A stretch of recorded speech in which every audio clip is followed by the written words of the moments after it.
ଆପଣମାନଙ୍କୁ ସ୍ୱାଗତ। ଆଜି ଆମେ ଆଲୋଚନା କରିବା ଉଚ୍ଚ ପ୍ରାଥମିକ ସ୍ତରରେ ମାତୃଭାଷା ଶିକ୍ଷା। ତ ପ୍ରଥମେ ଆମେ ଜାଣି ରଖିବା ଉଚିତ ମାତୃଭାଷା କାହାକୁ କହନ୍ତି, ମାତୃଭାଷା କ'ଣ, ଏହା ବିଷୟରେ ଆମେ ସମ୍ପୂର୍ଣ୍ଣ ଆଜି ଆଲୋଚନା କରିବା ମଲ୍ଟିପୁଲ୍ ଚଏସ୍ କୋଶ୍ଚିନ୍ ଆକାରରେ। ତ ଦେଖନ୍ତୁ, ପ୍ରଥମେ କହି ରଖୁଛି ଜନନୀ ଜନ୍ମଭୂମିଶ୍ଚ ସ୍ୱର୍ଗାଦପି ଗରିୟସୀ। ଯେଉଁ ଜନନୀ ସ୍ୱର୍ଗଠାରୁ ଗରିୟସୀ, ଯାହାର ସ୍ନେହ ସାଗର ଠାରୁ ଗଭୀର, ସେହି ଜନନୀ ମୁଖରୁ ଝରି ପଡ଼ୁଥିବା ଭାଷା ପୁଷ୍ପର ଗୋଟିଏ ଗୋଟିଏ ପାଖୁଡ଼ା ଅଜ୍ଞ ସନ୍ତାନର କର୍ଣ୍ଣ ଗହ୍ୱରରେ ପଡ଼ି ପ୍ରତିଧ୍ୱନି ରୂପେ ପ୍ରବାହିତ ହେଉଥିବା ସ୍ୱର ଝଙ୍କାର ହିଁ ମାତୃଭାଷା। ତ ବିଳମ୍ବ ନ କରି ଚାଲନ୍ତୁ ଆରମ୍ଭ କରିବା। ଫାର୍ଷ୍ଟ କୋଶ୍ଚିନ୍, ଲିଖିତ ଭାଷା କ'ଣ? ଦେଖ ପିଲାମାନେ, ଏଠି ଅପସନ୍ରେ କ'ଣ ଦେଲା ନା ଅପସନ୍ 1ରେ ଦେଲା ଏହା ଏକ କଥିତ ରୂପ, ଅପସନ୍ 2ରେ ହେଲା ଏହା ଏକ ମୌଖିକ ରୂପ, ଅପସନ୍ 3 ହେଲା ଏହା ଏକ ସ୍ଥାୟୀ ରୂପ ଏବଂ ଅପସନ୍ 4 ହେଲା ଏହା ଏକ ଅସ୍ଥାୟୀ ରୂପ। ତ କୁହ ପିଲାମାନେ, ଏଠି ରାଇଟ୍ ଆନ୍ସର୍ କ'ଣ ହେଇଯିବ ନା ଲିଖିତ ଭାଷା ହେଉଛି ଏକ ସ୍ଥାୟୀ ରୂପ।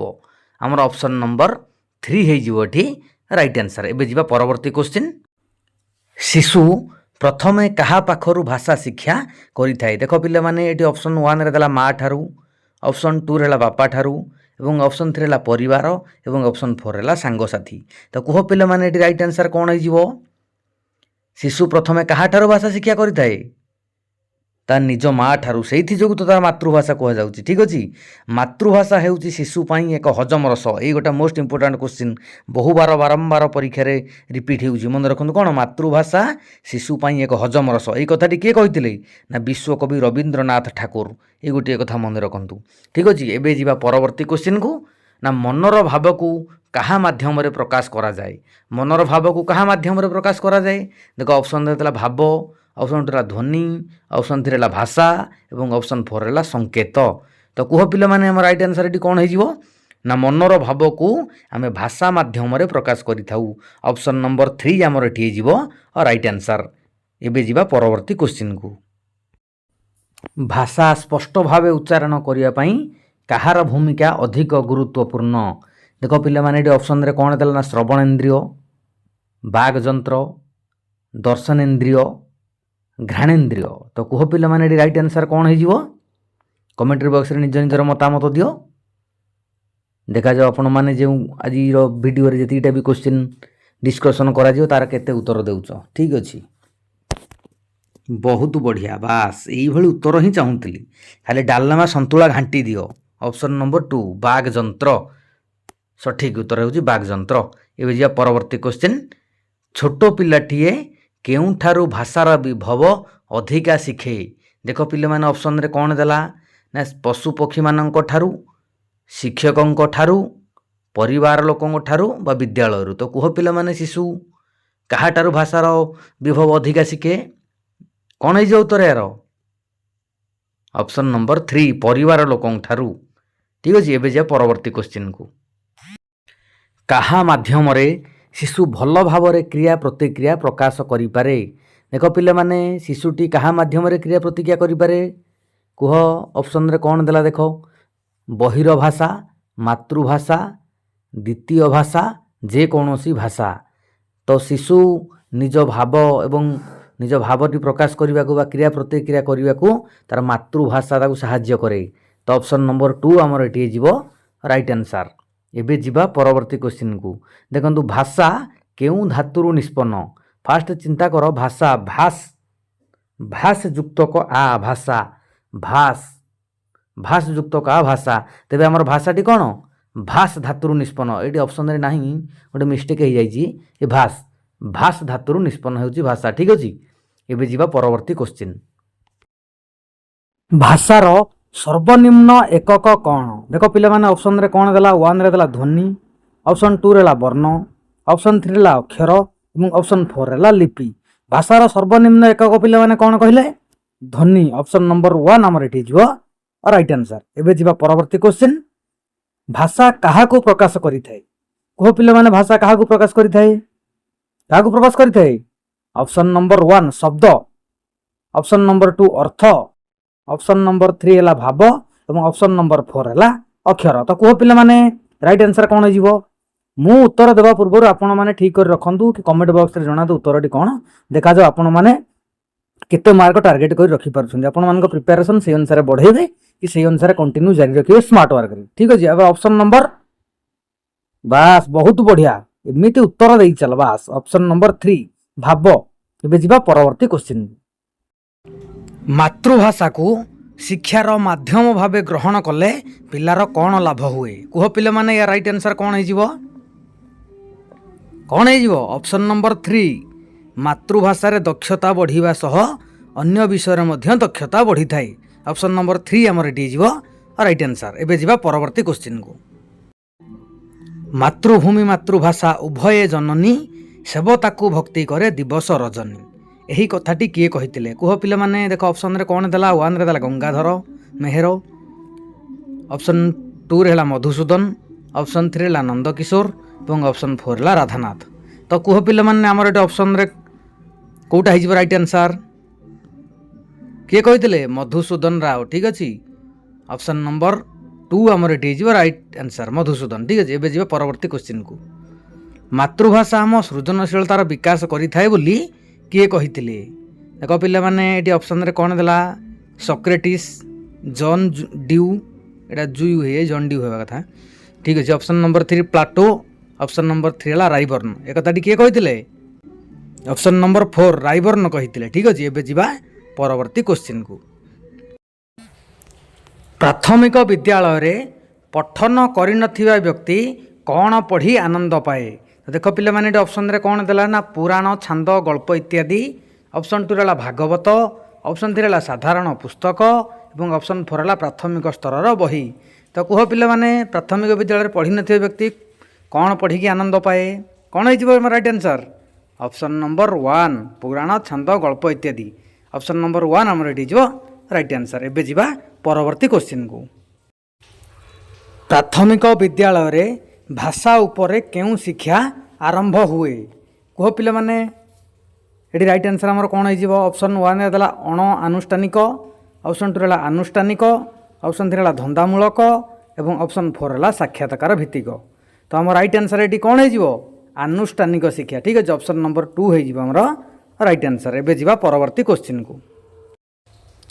उच्च प्राथमिक स्तर रे भाषार केउ दिग उपरे बेसी गुरुत्व दिया जाई थाए कह पिला माने एटी राइट आंसर कौन है जीवो ऑप्शन 1 रे श्रवण ऑप्शन 2 रे कथन ऑप्शन 3 रे पठन एवं ऑप्शन 4 रे पठन और लिखन। तो कह पिला माने राइट आंसर एटी कौन है जीवो ऑप्शन नंबर 4 पठन और लिखन। एबे जीवा परवर्ती क्वेश्चन को 16 नंबर क्वेश्चन। मातृभाषार विकास हेले पिलार कौन उन्नति हुए मातृभाषार विकास हेले पिलार कौन उन्नति हुए ऑप्शन 1 रे सर्वांगीन ऑप्शन 2 रे जीवन कौशल ऑप्शन 3 रे अनेक भाषा शिखिबा ऑप्शन 4 रे धंदामूलक कौशल। तो कह पिला माने हमर राइट आंसर एटी कौन है जीवो ना मातृभाषार विकास हेले पिलार सर्वांगीन उन्नति हुए ऑप्शन नंबर 1 हमर एटी जीवो राइट आंसर। एबे जिबा परवर्ती क्वेश्चन को।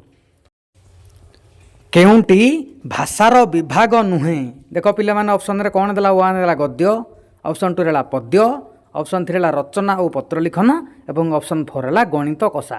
तो देख पिला माने गद्य पद्य पत्र लिखन रचना ए सब हेउची कोन भाषार गोटी गोटी विभाग किंतु गणित कषाटी नुहे एटा हमर राइट आंसर हे जीवो ऑप्शन नंबर 4। एबे जो परवर्ती क्वेश्चन 18 नंबर क्वेश्चन देखंतु मातृभाषा कहार संपर्क को दृढ़ीभूत करि थाए ऑप्शन 1 है श्रोता और श्रोता मध्यरे ऑप्शन 2 है वक्ता और श्रोता मध्यरे ऑप्शन नंबर 3 है वक्ता और वक्ता मध्यरे एवं ऑप्शन 4 है भाव और विवेक मध्यरे थिबा। तो कह पिले माने एटी राइट आंसर कौन है ऑप्शन नंबर डी। एबे जिबा परवर्ती क्वेश्चन को। केउंटी को मातृभाषा कहा जाए ऑप्शन 1 रे विद्यालय रे व्यवहार करुथिबा भाषा ऑप्शन 2 रे घरे व्यवहार करा जाउथिबा भाषा ऑप्शन 3 रे पड़ोसी राज्य रे व्यवहार करा जाउथिबा भाषा ऑप्शन नंबर 4 रे जेउ भाषा रे लिपि अछि।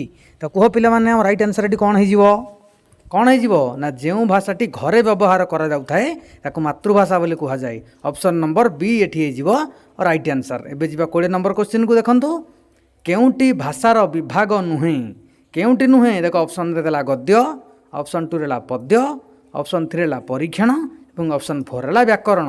तो देखंतु पिला माने एठी गद्य पद्य व्याकरण ए होची भाषार गोटी गोटी विभाग। तो हमर राइट आंसर कौन है ऑप्शन नंबर 3 परीक्षण। एबे जिबा परवर्ती क्वेश्चन को। जन्मरू पिलामानंक मध्यरे अंतर्निहित भावे कौन थाए देख पिलामाने ये ऑप्शन रे कौन देला वन रे गणित गाणितिक ज्ञान ऑप्शन 2 भाषा ज्ञान ऑप्शन 4 ज्यामितिक ज्ञान एवं ऑप्शन 4 परिवेश संपर्कित ज्ञान।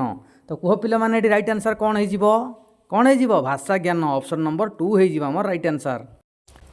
पिलामाने विद्यालय को आसीबा आगरू भाषार केउं दक्षता उपरे ज्ञान थाए। तो देख पिलामाने ऑप्शन रे कौन देला वन रे देला पठन और लिखन ऑप्शन 2 रे लिखन और श्रवण एवं ऑप्शन 3 रे देला श्रवण और कथन एवं ऑप्शन 4 रे कथन और लिखन। तो कह पिलामाने राइट आंसर कौन हो आ भाषार जो 4टी मुख्य दक्षता अच्छी से 4टी निहाती भाव में कमेंट बॉक्स रे जणाइबे कमेंट बॉक्स रे निहाती जणाइबे।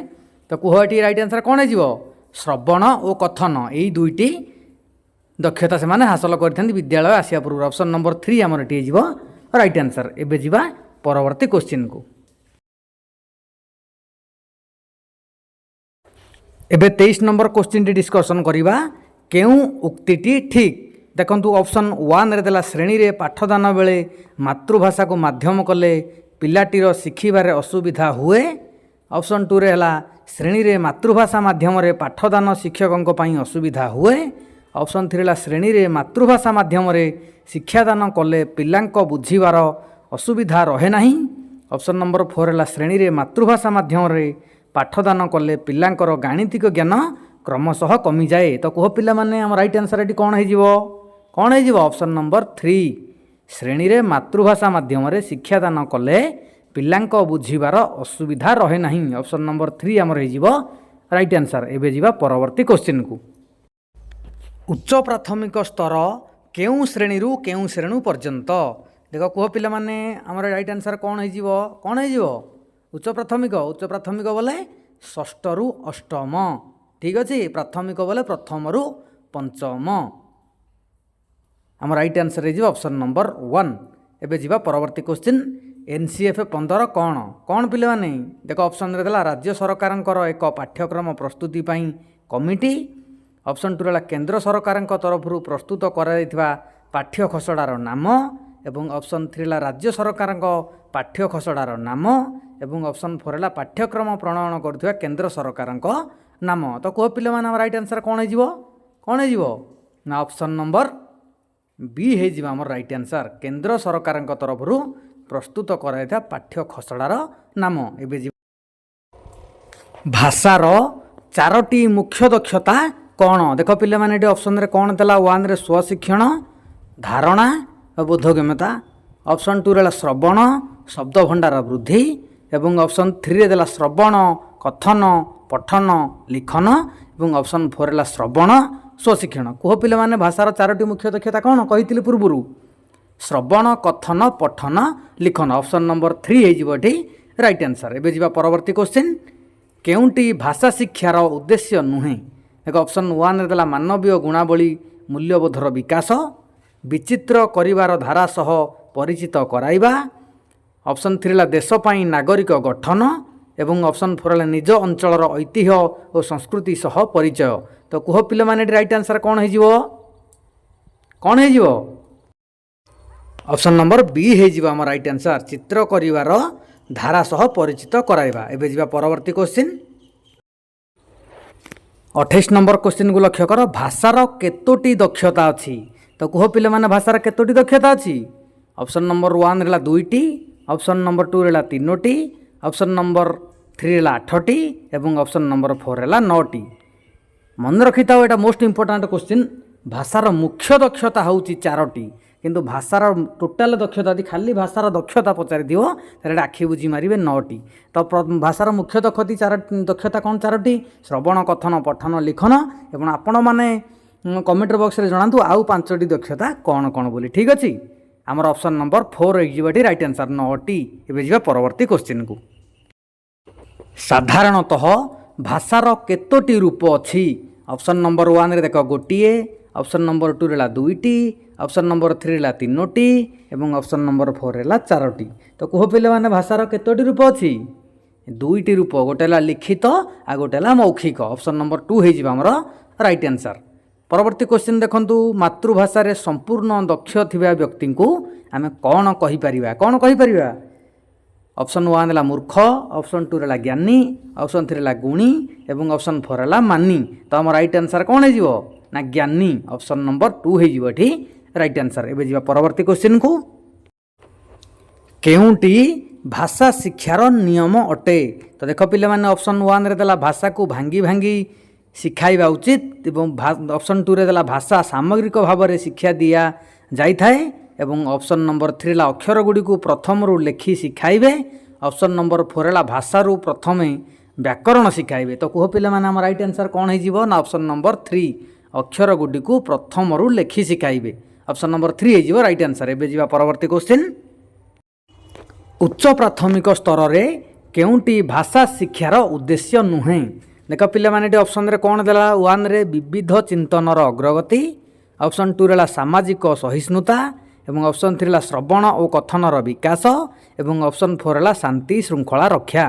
तो देख पिले माने उच्च प्राथमिक स्तर रे केउंटी भाषा शिक्षार उद्देश्य नुहे श्रवण और कथन, ऑप्शन नंबर 3 आमर एठी जीवो राइट आंसर। कहीं ना भाषा शिक्षार प्राथमिक स्तर में हो श्रवण कथन, ठीक अच्छे, option number 1 sorry option number 3 आमर एठी राइट आंसर। एबे जीवा परवर्ती क्वेश्चन, धारणार बोधगम्यता कहिले कौन बुझा जाए। तो कह पिले माने बोधगम्यता कहिले कौन बुझा जाए, ऑप्शन 1 है शुणिबा, ऑप्शन 2 है कहवा, ऑप्शन 3 है बुझिबा एवं ऑप्शन 4 है लेखिबा। तो धारणार बोधगम्यता कहिले आम बुझा को सूचाए, ठीक अच्छे, ऑप्शन नंबर 3 हो राइट आंसर। एबे जा परवर्ती क्वेश्चन 34 नंबर क्वेश्चन को, स्वशिक्षण कहिले कौन कौन बोली स्वशिक्षण बोले कौन। देखो पिले माने ऑप्शन 1 है अन्यर साहाय्य नेबा, ऑप्शन 2 है शिक्षकों साहाय्य नेबा, ऑप्शन 3 है अधिक परिश्रम करिबा एवं ऑप्शन 4 है शिक्षयित्री बिना साहाय्य रे अध्ययन करिबा। तो स्वशिक्षण बोले निजे जोटा शिखिबा जोटा कि शिक्षयित्री बिना साहाय्य रे अध्ययन करिबा, ऑप्शन नंबर 4 एठी जीवो राइट आंसर। एबे जीवा परवर्ती क्वेश्चन को, पिला पंचम रु षष्ठ श्रेणी को आसीबा बेलकु केते शब्दर व्यवहार जानी थाए। तो कह पिले माने जेतेले पिलाटी पंचम क्लास पढ़ी सारी थाए षष्ठ क्लास को आसीबा को पिलाटी केते शब्दर व्यवहार जानी थाए, ऑप्शन नंबर 1 है 1000, ऑप्शन नंबर 2 है 3000, ऑप्शन नंबर 3 है 4000 एवं ऑप्शन नंबर 4 है 5000। तो राइट आंसर कौन है पिले माने, ऑप्शन नंबर डी 5000। एबे जीवा परवर्ती क्वेश्चन को, केउंटी श्रवण दक्षतार एक कार्य। देख पिले माने एटी ऑप्शन रे कौन देला 1 देला हस्ताक्षर लेखिबा, ऑप्शन 2 बड़ पाटी रे पाठ पढ़िबा, ऑप्शन 3 बही देखी देखी लेखिबा, ऑप्शन नंबर 4 है गप शुणी गप संपर्कित प्रश्नर उत्तर देवा। जे श्रवण दक्षतार एक कार्य केउंटी ना गप शुणी गप संपर्कित प्रश्नर उत्तर देवा, ऑप्शन नंबर 4 एठी जीवो राइट आंसर। एबे जीवो परवर्ती क्वेश्चन 37 क्वेश्चन को, पिलाटीर भाषा शिक्षण पूर्वरु आमे शिक्षक हिसाब से कौन जानिबा उचित। देख पिला माने ये ऑप्शन रे कौन देला ना केतोटी भाषा कहूची, ऑप्शन 2 रे केउं माध्यम रे भाषा शिखिची, ऑप्शन नंबर 3 ला केतोटी भाषा जानिछि एवं ऑप्शन नंबर 4 ला व्याकरण नियम नहीं सठिक भावे लेखुची। तो कह पिला माने एटी हम राइट आंसर कौन हो ना केतोटी भाषा जानिछि, ऑप्शन नंबर 3 हो एठी राइट आंसर। एबे जीवा परवर्ती क्वेश्चन को, भाषा शिक्षण केउं परिवेश रे हेबा उचित। देख पिला माने एटी ऑप्शन रे कौन देला 1 रे आनंदपूर्ण, ऑप्शन 2 रे कोलाहलपूर्ण, ऑप्शन 3 संपूर्ण नीरवपूर्ण एवं ऑप्शन 4 द्वंद्वात्मक। तो कह पिला माने हम राइट आंसर एटी कौन हो ना आनंदपूर्ण परिस्थिति रे भाषा शिक्षण परिवेश हेबा उचित, ऑप्शन नंबर 1 एटी हो राइट आंसर। एबे जीवा 39 क्वेश्चन को, देखंतु काहा उपरे गुरुत्व देले भाषा शिक्षण स्वाभाविक होइथाए। देख पिले माने ऑप्शन रे 1 रे देला दुर्बलता उपरे, ऑप्शन 2 रे शब्द काठिन्य दूरीकरण उपरे, ऑप्शन 3 रे सबलता उपरे, ऑप्शन 4 रे खाली व्याकरण शिखिबा उपरे। तो पिले माने राइट आंसर कौन हो, ऑप्शन नंबर 2 शब्द काठिन्य दूरीकरण उपरे। एबे जीवा परवर्ती क्वेश्चन, केउंटी एनसीएफ 05 कहिछि। देख पिले माने केउंटी एनसीएफ 05 कहिछि ना ऑप्शन 1 रे भाषा शिक्षा केवल पाठ्यपुस्तक नहीं करा जिवो, ऑप्शन नंबर 2 भाषा शिक्षा बेले शिक्षक तांको भाषा रे पढ़ाइबे, ऑप्शन नंबर 3 है भाषा शिक्षा केवल पाठ्यपुस्तक मध्य सीमित नुहे, ऑप्शन नंबर 4 है भाषा शिक्षा केवल अभिज्ञता उपरे श्रेणी रे गुरुत्व दिया नहीं। तो कह पे राइट आंसर कौन हो, एनसीएफ 05 कौन कही ନା ଭାଷା ଶିକ୍ଷା କେବଳ ପାଠ୍ୟପୁସ୍ତକ ମଧ୍ୟରେ ସୀମିତ ନୁହେଁ। ଅପସନ୍ ନମ୍ବର 3 ହେଇଯିବ ଆମର ରାଇଟ୍ ଆନ୍ସର୍। ଏବେ ଯିବା ପରବର୍ତ୍ତୀ କ୍ୱେଶ୍ଚିନ୍କୁ। ଏବେ 41 ନମ୍ବର କ୍ୱେଶ୍ଚିନ୍, ପଠନ ପିଲାମାନଙ୍କ ପାଇଁ କାହିଁକି ଆବଶ୍ୟକ? କୁହ ପିଲାମାନେ କାହିଁକି ଆବଶ୍ୟକ? ଅପସନ୍ 1 ହେଲା ଜ୍ଞାନ ବୃଦ୍ଧି ପାଇଁ, ଅପସନ୍ 2 ହେଲା ମନ ଖୋଲା କଥା ହେବା ପାଇଁ, ଅପସନ୍ ନମ୍ବର 3 ହେଲା ସୃଜନାତ୍ମକ ଲିଖନ ପାଇଁ ଏବଂ ଅପସନ୍ 4 ହେଲା ମନ ଦେଇ ଗପ ଶୁଣିବା ପାଇଁ। ତ କୁହ ପିଲାମାନେ ଆମ ରାଇଟ୍ ଆନ୍ସର୍ କ'ଣ ହେଇଯିବ? କ'ଣ ହେଇଯିବ? ନା ଅପସନ୍ ନମ୍ବର 1 ଜ୍ଞାନ ବୃଦ୍ଧି ପାଇଁ। ଏବେ ଯିବା ପରବର୍ତ୍ତୀ କ୍ୱେଶ୍ଚିନ୍, କେଉଁଟି ପ୍ରାଥମିକ ସ୍ତରରେ ପିଲାଙ୍କ କଥନ ଦକ୍ଷତା ବୃଦ୍ଧି ପାଇଁ କାର୍ଯ୍ୟ କରେ? ତ ଦେଖ ପିଲାମାନେ ଏଠି ଅପସନ୍ 1ରେ କ'ଣ ଦେଲା ନା ବହି ଦେଖି ଲେଖିବା, ଅପସନ୍ ନମ୍ବର 2 ହେଲା ଶିକ୍ଷକ ଡାକୁଥିବା କଥାକୁ ଶୁଣି ଲେଖିବା, ଅପସନ୍ ନମ୍ବର 3 ହେଲା କହିବା ବେଳେ ଅନର୍ଗଳ ଭାବେ ପୂର୍ବାପର ସଂହତ ରକ୍ଷା କରି କହିବା ଏବଂ ଅପସନ୍ ନମ୍ବର 4 ହେଲା ବହିକୁ ବଡ଼ ପାଟିରେ ପଢ଼ିବା। ତ କୁହ ପିଲାମାନେ ରାଇଟ୍ ଆନ୍ସର୍ କ'ଣ ହେଇଯିବ? ଅପସନ୍ ନମ୍ବର 3 କହିବା ବେଳେ ଅନର୍ଗଳ ଭାବେ ପୂର୍ବାପର ସଂହତି ରକ୍ଷା କରି କହିବା। ଅପସନ୍ ନମ୍ବର 3 ହେଇଯିବ ରାଇଟ୍ ଆନ୍ସର୍। ଏବେ ଯିବା ପରବର୍ତ୍ତୀ କ୍ୱେଶ୍ଚିନ୍। ଏବେ ଯିବା 43 ନମ୍ବର କ୍ୱେଶ୍ଚିନ୍କୁ, ସ୍ୱଶିକ୍ଷଣ ପିଲାଙ୍କର କ'ଣ ବିକାଶ କରିଥାଏ? ତ ଦେଖ ପିଲାମାନେ ଏଠି ଅପସନ୍ରେ କ'ଣ ଦେଲା ନା ଦୁର୍ବଳ ହୋଇଯାଆନ୍ତି, ଅପସନ୍ ନମ୍ବର 2 ହେଲା ଆତ୍ମନିର୍ଭରଶୀଳ ହୋଇଥାନ୍ତି, ଅପସନ୍ 3 ହେଲା ପର ଉପରେ ନିର୍ଭରଶୀଳ ହୋଇଥାନ୍ତି ଏବଂ ଅପସନ୍ ନମ୍ବର 4 ହେଲା ଭାଷା ଜ୍ଞାନ ଧୀରେ ଧୀରେ କମିଯାଏ। ତ କୁହ ପିଲାମାନେ ଆମ ରାଇଟ୍ ଆନ୍ସର୍ କ'ଣ ହେଇଯିବ? ସ୍ୱଶିକ୍ଷଣ କହିଲେ କ'ଣ ନା ଆତ୍ମନିର୍ଭରଶୀଳ ହୋଇଥାନ୍ତି, ମାନେ ନିଜେ ଶିକ୍ଷଣ କରିଥାନ୍ତି। ଅପସନ୍ ନମ୍ବର 2 ହେଇଯିବ ଆମର ଏଠି ରାଇଟ୍ ଆନ୍ସର୍। ଏବେ ଯିବା ପରବର୍ତ୍ତୀ କ୍ୱେଶ୍ଚିନ୍, ଭାଷା ସମ୍ପର୍କିତ ପ୍ରମୁଖ କୌଶଳ ଗୁଡ଼ିକ କିପରି ଭାବେ ଆବଦ୍ଧ ହୋଇଥାନ୍ତି? ଦେଖ ପିଲାମାନେ ଏଠି ଅପସନ୍ 1ରେ ଦେଲା ଆଗ ପଛ, ଅପସନ୍ 2 ହେଲା ଶୃଙ୍ଖଳିତ, ଅପସନ୍ 3 ହେଲା ନିର୍ଦ୍ଦିଷ୍ଟ ବ୍ୟବଧାନ, ଅପସନ୍ 4 ହେଲା ବିଶୃଙ୍ଖଳିତ। ତ କୁହ ପିଲାମାନେ ଆମ ରାଇଟ୍ ଆନ୍ସର୍ କ'ଣ ହେଇଯିବ? ଅପସନ୍ ନମ୍ବର 2 ଶୃଙ୍ଖଳିତ। ଏବେ ଯିବା ପରବର୍ତ୍ତୀ 45 ନମ୍ବର କ୍ୱେଶ୍ଚିନ୍କୁ, ଉଚ୍ଚ ପ୍ରାଥମିକ ସ୍ତରରେ ଶବ୍ଦ ଭଣ୍ଡାର ବୃଦ୍ଧି ପାଇଁ କେଉଁ କାର୍ଯ୍ୟ କରାଯିବ? ଦେଖ ପିଲାମାନେ ଏଠି ଅପସନ୍ 1ରେ ଦେଲା ତର୍କ କରିବା, ଅପସନ୍ 2 ହେଲା ଶବ୍ଦ ତାଲିକା, ଅପସନ୍ 3 ହେଲା ବହି ଦେଖି ଲେଖିବା ଏବଂ ଅପସନ୍ 4 ହେଲା ବକ୍ତୃତା ଦେବା। ତ କୁହ ପିଲାମାନେ ଆମ ରାଇଟ୍ ଆନ୍ସର୍ କ'ଣ ହେଇଯିବ? ଶବ୍ଦ ଭଣ୍ଡାର ବୃଦ୍ଧି କରିବା ପାଇଁ ଶବ୍ଦ ତାଲିକା। ଅପସନ୍ ନମ୍ବର 2 ହେଇଯିବ ଆମର ରାଇଟ୍ ଆନ୍ସର୍। ଏବେ ଯିବା ପରବର୍ତ୍ତୀ କ୍ୱେଶ୍ଚିନ୍କୁ, କେବଳ ପାଠ୍ୟପୁସ୍ତକ ମଧ୍ୟରେ ସୀମିତ ରହିଲେ ଭାଷା ଶିକ୍ଷା ଭଲ ହୋଇପାରିନଥାଏ, ଏହା କେଉଁ ଡକୁମେଣ୍ଟରେ କୁହାଯାଇଛି? ତ କେଉଁ ଡକୁମେଣ୍ଟରେ କୁହାଯାଇଛି? ଦେଖ ପିଲାମାନେ ଅପସନ୍ରେ କ'ଣ ଦେଲା ନା NEP 1980, ଅପସନ୍ ନମ୍ବର 2 ହେଲା ହସ ଖେଳ ବହିରେ, ଅପସନ୍ ନମ୍ବର 3 ହେଲା ଭିଜନ୍ 2020, ଅପସନ୍ 4 ହେଲା NCF 05 ମାନେ NCF 05। ତ କୁହ ପିଲାମାନେ ରାଇଟ୍ ଆନ୍ସର୍ କ'ଣ ହେଇଯିବ? ନା ଅପସନ୍ ନମ୍ବର 4 NCF 05। ଏବେ ଯିବା ପରବର୍ତ୍ତୀ କ୍ୱେଶ୍ଚିନ୍ 47 ନମ୍ବରକୁ, କେଉଁ ଶ୍ରେଣୀରେ ଭାଷା ଗଣିତ ଓ ପରିବେଶ ସମନ୍ୱିତ ପୁସ୍ତକ ଅଛି? କୁହ ପିଲାମାନେ ଭାଷା ଗଣିତ ଓ ପରିବେଶ ତିନିଟାଙ୍କୁ ମିଶିକି କେଉଁଠି ଅଛି? ଅପସନ୍ 1 ହେଲା ପ୍ରଥମ ଶ୍ରେଣୀ, ଅପସନ୍ 2 ହେଲା ଦ୍ୱିତୀୟ ଶ୍ରେଣୀ, ଅପସନ୍ 3 ହେଲା ତୃତୀୟ ଶ୍ରେଣୀ ଏବଂ ଅପସନ୍ 4 ହେଲା ଚତୁର୍ଥ ଶ୍ରେଣୀ। ତ ଆମର ରାଇଟ୍ ଆନ୍ସର୍ କ'ଣ ହେଇଯିବ ପିଲାମାନେ? ଅପସନ୍ ନମ୍ବର 1 ପ୍ରଥମ ଶ୍ରେଣୀ। ଏବେ ଯିବା ପରବର୍ତ୍ତୀ କ୍ୱେଶ୍ଚିନ୍। ଏବେ ଦେଖନ୍ତୁ 48 ନମ୍ବର କ୍ୱେଶ୍ଚିନ୍ଟି, ଶିଶୁଟି ଜନ୍ମ ପରେ ତାର କେଉଁ କାମଟି ଆରମ୍ଭ ହୋଇଥାଏ? ଦେଖ ପିଲାମାନେ ଅପସନ୍ 1ରେ ଦେଲା ଶୁଣିବା, ଅପସନ୍ 2ରେ ହେଲା ବୁଝିବା, ଅପସନ୍ 3 ହେଲା କହିବା ଏବଂ ଅପସନ୍ 4 ହେଲା ଲେଖିବା। ତ କୁହ ପିଲାମାନେ ରାଇଟ୍ ଆନ୍ସର୍ କ'ଣ ହେଇଯିବ? କ'ଣ ହେଇଯିବ? ଶୁଣିବା। ଜନ୍ମ ପରେ ପ୍ରଥମେ ଶିଶୁଟି ଶୁଣିଥାଏ। ଅପସନ୍ ନମ୍ବର 1 ଆମର ଏଠି ହେଇଯିବ ରାଇଟ୍ ଆନ୍ସର୍। ଏବେ ଯିବା ପରବର୍ତ୍ତୀ କ୍ୱେଶ୍ଚିନ୍। ଆଉ 2ଟି କ୍ୱେଶ୍ଚିନ୍ ବାକି ଅଛି। ଦେଖାଯାଉ ଆପଣମାନେ 50 ମାର୍କରୁ କେତେ ମାର୍କ ଟାର୍ଗେଟ୍ କରି ରଖିପାରୁଛନ୍ତି ତା କମେଣ୍ଟ୍ରି ବକ୍ସରେ ଜଣାନ୍ତୁ। କମେଣ୍ଟ୍ରି ବକ୍ସରେ ନିହାତି ଜଣାଇବେ କମେଣ୍ଟ ବକ୍ସରେ। ତ ଏବେ ଆମେ ଯିବା ଅନ୍ତିମ 2ଟି କ୍ୱେଶ୍ଚିନ୍କୁ, 49 ନମ୍ବର କ୍ୱେଶ୍ଚିନ୍କୁ। ପିଲାଟି ଉଚ୍ଚ ପ୍ରାଥମିକ ଶ୍ରେଣୀ ସମାପ୍ତ ପରେ କେତେ ଶବ୍ଦର ଅର୍ଥ ଓ ବ୍ୟବହାର ଜାଣିଥାଏ? କୁହ ପିଲାମାନେ ଅପସନ୍ 1ରେ ଦେଲା 5000, ଅପସନ୍ 2ରେ ହେଲା 8000, ଅପସନ୍ 3 ହେଲା 10000 ଏବଂ ଅପସନ୍ 4 ହେଲା 9000। ତ କୁହ ପିଲାମାନେ ରାଇଟ୍ ଆନ୍ସର୍ କ'ଣ ହେଇଯିବ? ନା ଅପସନ୍ ନମ୍ବର B 8000। ଏବେ ଯିବା ଅନ୍ତିମ କ୍ୱେଶ୍ଚିନ୍। ଯେଉଁମାନେ ଚ୍ୟାନେଲରେ ନୂଆ କରି ଭିଉ କରୁଛନ୍ତି ସେମାନେ ହୃଦୟରୁ ଗୋଟେ ଲାଇକ୍, ସେୟାର ଏବଂ ସବସ୍କ୍ରାଇବ୍ କରି ରଖନ୍ତୁ ଏହିଭଳି ଓଡ଼ିଆ ପେଡାଗୋଜି, ଓଡ଼ିଆ ଗ୍ରାମାର ଏବଂ ପ୍ରିଭିୟସ୍ ଇୟର୍ର କ୍ୱେଶ୍ଚିନ୍ ଭିଡ଼ିଓ ପାଇବା ପାଇଁ। ତ ବିଳମ୍ବ ନ କରି ଚାଲନ୍ତୁ ଡିସ୍କସନ୍ କରିବା ଅନ୍ତିମ କ୍ୱେଶ୍ଚିନ୍। ବୋଧଜ୍ଞାନ ଆହରଣ କୌଶଳ କେଉଁ ଦକ୍ଷତାର ଅନ୍ତର୍ଭୁକ୍ତ? ତ କୁହ ପିଲାମାନେ ରାଇଟ୍ ଆନ୍ସର୍ ଆମର ଏଠି କ'ଣ ହେଇଯିବ? ଅପସନ୍ 1ରେ ଦେଲା ଶ୍ରବଣ ଓ ପଠନ, ଅପସନ୍ 2ରେ ଲିଖନ ଓ ପଠନ ଏବଂ ଅପସନ୍ 3ରେ ଦେଲା ଲିଖନ ଓ ଶ୍ରବଣ, ऑप्शन 4 हेला पठन एवं स्वशिक्षण कह पे राइट आंसर आमर ये कौन हो ना ऑप्शन नंबर 1 श्रवण और पठन